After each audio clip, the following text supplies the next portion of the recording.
Just a moment. I was listening to Annette sing, and I was kind of singing in my own mind. And because I'm not a singer, and I don't know how to adjust my diaphragm or whatever it is that you might be doing, I find myself, I can't breathe. It's beautiful. All right, everybody. Here we go. You've probably heard it said that no one can serve two masters. Either you will hate the one and despise the other, or you will be devoted to one and despise the other. I don't know if I read that right. Point is, you cannot serve both God and money. And we know that. We certainly can't. So, those were the words of Jesus from the book of Matthew. He's explaining the simple concept that you can't be in both a human consciousness and a human consciousness at the same time. You can't be positive and negative at the same time. Jesus basically explained to us a couple of thousand years ago that multitasking does not work. So today I'm going to talk a little bit about choices and decision making. Everything that we do in life is a direct result of a choice that we've made. And this is very empowering. Being able to choose is a spiritual gift. And we know that how we use that gift will determine our reality. So everyone in the room this morning is here not from one choice, but from many choices. You think about it. Our eyes open in the morning, maybe to the sound of an alarm clock, and there you go. It's your first decision of the day. Do I hit snooze? Do I get out of bed? And it goes on from there. We're making choices that we don't even think about. Before you left the house, I imagine you made a choice as to whether or not you'd want a cup of coffee, whether or not you're going to make the bed now or later or never. Do I need a shower? Do I need a shave? What am I going to wear, right?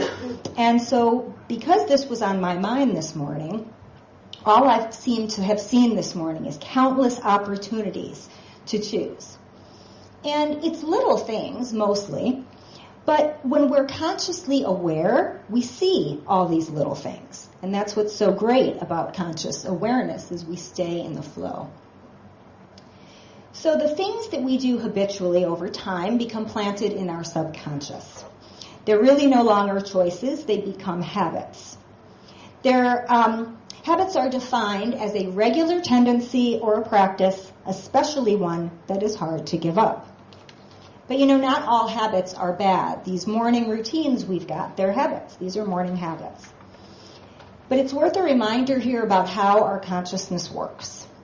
So our consciousness is taking in all the information that we're seeing, that we're hearing, everything that's coming in, whether that's deemed good or it's deemed bad. And so this is all kind of stored away. And so thoughts and behaviors that become repeated again and again and again, they are now becoming embedded in our subconscious mind. And from there, as those are extracted, habits become reality. So it's not there's a lot more to it than that, but basically that's how our choices become manifestations. So the choices are ideas in mind first. Sometimes we have a human idea, sometimes we have a divine idea. So when we choose to take action on anything, it's important to remember that we don't like to do things in a reactive, knee-jerk sort of way. What we want to do is we want to always feel that we are being led by divine guidance. It's always going to be kind of gentle. Freedom of choice doesn't guarantee that you're going to make the right one. God as creative energy has to be invited into every situation. God is invited into the decision-making process. So remember, we are co-creators, right? So God guides. He does not make the decision for you. A kid walked into a candy store with his dad, and he was bedazzled by the array of treats on offer. What should I choose? What should I choose? What should I choose? He thought to himself. Come on, son, we don't have all day, his dad said. But these are my favorites, and these are my favorites, and those are my favorites. So he's walking up and down the aisles, and he's picking up things, and he's putting them back, and he just couldn't make up his mind. Quick, son, make up your mind, we've got to go, his impatient dad said. Frantically, the boy ran around the store. His eyes are moving from one shelf to another, and all of these options are so great. But he can't make a decision. So eventually, the dad has enough. He grabs the son by the hand, and they walk out of the store, empty-handed. This young kid, he's got tears in his eyes, right? He wanted all of them, but he ends up with nothing because he can't choose just one. So we are all that boy. This world is that candy store. We have a myriad of options available to us. But if we can't make decisions about things like our career, our health, our education, relationships, we can end up empty-handed. Or we can end up not really manifesting in a way that's going to lead us to our highest potential. Right actions followed by right decisions are what leads us in the direction of our dreams. So, indecision. Indecision is actually a stalling tactic, and it's fueled by fear. Even if you're going to decide on two things that are like good, if you're going to decide steak or chicken, chocolate, vanilla, the heels or the boots, and I brought both today. Got the boots too. Our human ego is still always afraid that it's missing out on the other choice, because it's the ego that can't decide. So this concept people have called fear of missing out, this illustrates the idea that to this fear, no matter what choice we make, we really want it all. And since we want it all, whatever choice we make in that consciousness is not going to make us happy. So I called the lesson today Sacred Choice. When our choices are led by spirit, by divine guidance, one choice is enough, and it's always going to be the right one. So when making choices in the consciousness of spirit, once we decide on something, we are at peace with it. When we're at peace with things, our eyes don't pop open at night in panic. Has that ever happened to anybody? I think it's happened to all of us. And so what's the big deal? Anyways, what if we make the wrong choice? Is it really the end of the world? A different worry is that we might, regret our decision. What if the second, we pull the trigger on something, we realize, I want to change my mind. But now it's too late. So worse yet, what if our decision hurts somebody else? We know that our actions have a ripple effect out into the world. And knowledge of that ripple effect is really what compassion is. It's the realization that the choices we make ultimately affect not only ourselves, but other people. So that being said, we don't often have control of that. We don't have control of how our choices branch out into the world. We're not privy to that. We do our thing, we make our choice, we get on with our lives. But, consciously, we do our best all the time. We try to remember that all of us are going to do things every single day, consciously or subconsciously, that either greatly help people and sometimes things that just don't. So we can't allow, these kind of fears to make us afraid. We can't allow, these kinds of things to freeze us into this path of not deciding on anything. So there's a couple of spiritual powers at work here. The spiritual power of wisdom and judgment gives us the ability to intuitively know the difference between right and wrong. The difference between actions that are in our highest good and the highest good of others and ones that aren't. So again, as co-creators, the choice is ours. So it's really the spiritual power of will that is what actually moves us into the direction of the choices we're making. And over at unity.org, a published article by Reverend Linda Whitsett, she writes this about spiritual capacity to decide. Will is the spiritual capacity to choose, to commit, to be willing. Although choice involves effort, to choose is not to force. There seems to be a sweet spot in the balance between effort and allowing, where will becomes powerful. The power of will is less about exerting control over what is happening and more about choosing our response to what is happening. So she shares the story of a woman named Jean who has an autoimmune disorder, and Jean decides she's going to use the power of will to heal herself. And this is reminiscent of Unity co-founder Myrtle Fillmore's journey to wholeness through affirmative prayer and her use of affirmations and denials to heal herself of tuberculosis, right? So this woman, Jean, she decides she is going to will herself well. She draws upon the aspect of will that says, I love this, even though I'd rather not, nevertheless, I'm willing. Willingness means I already chose, I committed, and now I simply follow through. I do not force, I allow myself cooperation with the idea of wholeness and well-being. I am willing to be well. So both of these women decided to let go. They allowed spirit to work through them. Willingness is a kind of surrender.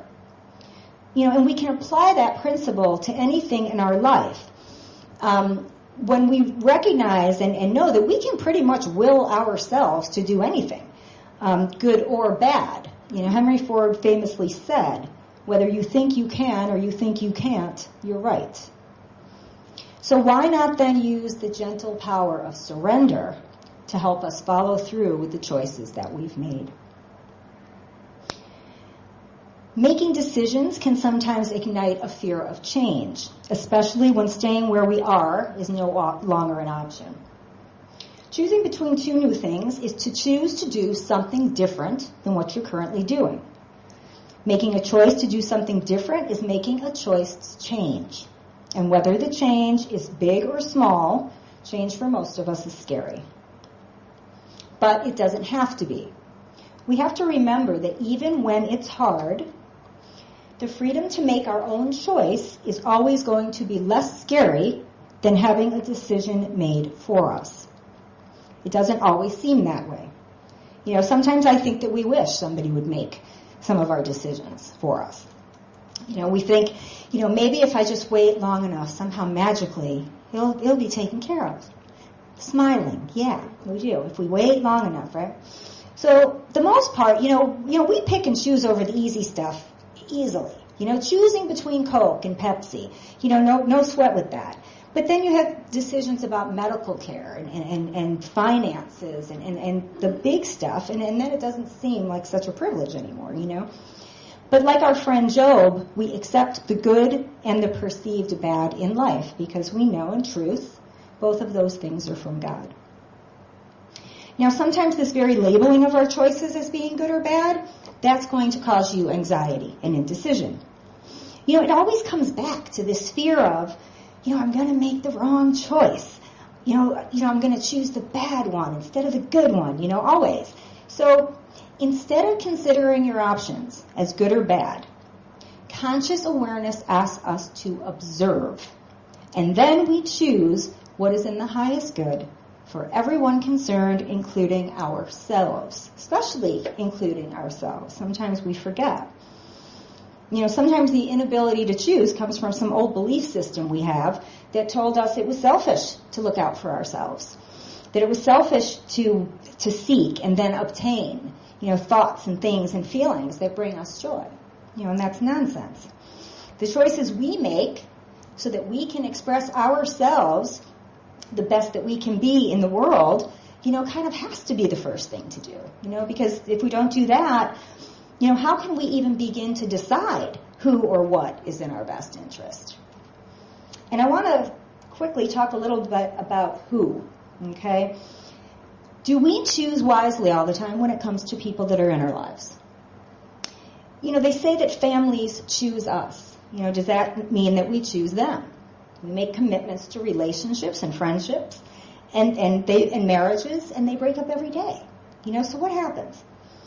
Oftentimes we'll look at somebody's relationship or breakup and we think, how could it happen? They've been together for 100 years, and I thought it would never end.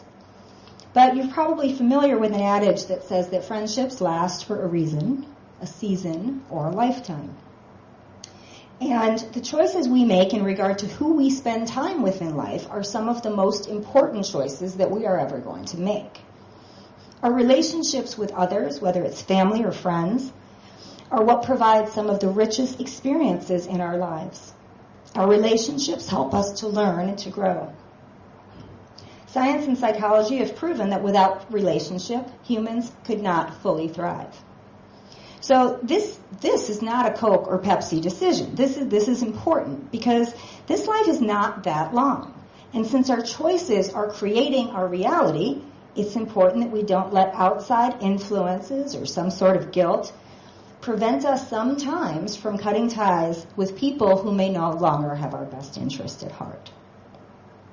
Freedom of choice describes an individual's opportunity and autonomy to perform an action selected from at least 2 available options, unconstrained by external parties. That applies to places, things, and people.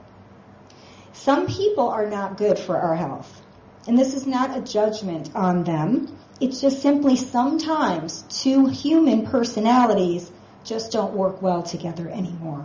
This is humanness, remember. What's clashing? The relationships that are breaking. These are not soul relationships, right? This is a human experience that's happening. So I bring this up because, sometimes we think, well, I can't change, my cousin, or I can't change my dad, or whatever. We think that we can't change who we surround ourselves with, but we can. I want to share, in the past 5 years, I chose to end relationships with 2 women. Both of these women I knew over 20 years. Both of these women I thought were one of my best friends. And they were. But after a time, they just weren't anymore. Okay? And so these friendships lasted for a season, and I'm always grateful for having had them. And I'm not sharing any of this to encourage people to end relationships, okay? But I oftentimes share what's going on with me with you. And I do it because to show you that this is an option. It's just an option. What works for me doesn't work, for everybody else. So, ending those things was not easy. It was not a snap decision. But none of our decisions should be snap decisions, should we? At the top of the lesson, we talked about divine ideas manifesting once we ask for guidance. So all decisions in life need to be made with care and compassion and perhaps a little bit of caution. So finally, time is of the essence when we have to make a decision. On the one hand, deadlines can cause anxiety, but on the other hand, deadlines can help light a fire under you, if you know what I mean. So it can kind of force you to make a decision one way or the other. I figure when faced with a decision, one of a few things can happen. We can just choose A or B. We can wait too long, and then we end up like the candy store kid, which leads us to number 3, and the one that we don't want to find ourselves in. We don't want a choice made for us. I repeat it because it's important. We are children of God, mature adults, spiritual seekers. We understand our power of choice to be a spiritual gift. We understand that we use these gifts with a sense of reverence. And the last thing we want to do when it comes to freedom of choice, the last thing we want to do is have somebody else make decisions for us. In the book of Job, it says, what you decide on will be done, and light will shine on all your ways. Making your own decisions is the key to your personal freedom. When you make wise decisions for yourself, when I make them for myself, we are taking complete personal responsibility for our lives. Choices should not be scary. They should be exciting and empowering and, what's going to come next, right? William Jennings Bryan says, destiny is not a matter of chance. It is a matter of choice. It is not a thing to be waited for. It is a thing to be achieved. So claim your destiny. Choose wildly. You could choose wildly and wisely, I guess. And I want to end with this little joke I read. Be decisive. Right or wrong, make a decision. The road of life is paved with flat squirrels who couldn't make up their minds. Amen. Let's take a nice deep breath. Woo! Deep breath. Let it out. Settle in.